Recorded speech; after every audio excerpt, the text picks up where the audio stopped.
Okay na, Brad? Okay na, Brad. Alam mo ba yung kantang tae? Hindi pa. Hindi mo alam yung taeng kanta, Sige, no? kantahin mo na. Gusto mo kantahan kita? Oo. May tae, may tae, may tae sa ilalim ng tulay. Oh. May tae, may tae, may tae, may tae, may tae sa ilalim ng tulay. Nox. Diba? Oh, ang ganda, Brad. Dumapo ang langaw sa tae sa ilalim ng tulay. Wait. Dumapo ang langaw, Nox. dumapo ang langaw sa tae sa ilalim ng tulay. Hihi! Tinuka ng manok ang langaw na dumapo sa tae sa ilalim ng tulay. Nox. Tinuka ng manok ang langaw na tumapo sa tae sa ilalim ng tulay. Oh, di ba? Oh, ganda, Brad. Ganda. Hinampas ng bata ang manok na tumuka sa langaw na dumapo sa tae sa ilalim ng tulay. Oh. Hinampas ng bata ang manok na tumuka sa langaw na dumapo sa tae sa ilalim ng tulay. Wow, Di ba? galing. Karutong.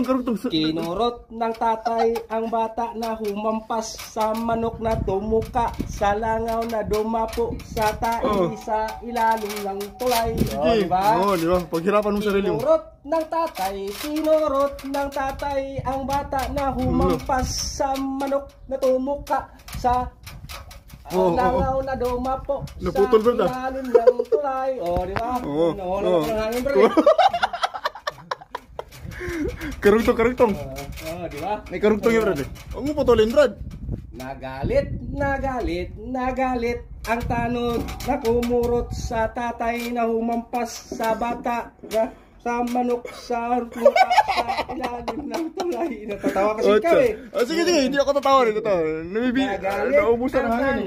Nagalit ang tanod sa tatay na kumurot sa bata na humampas sa manok na tumuka sa langaw na dumapo sa tae sa ilalim ng tulay.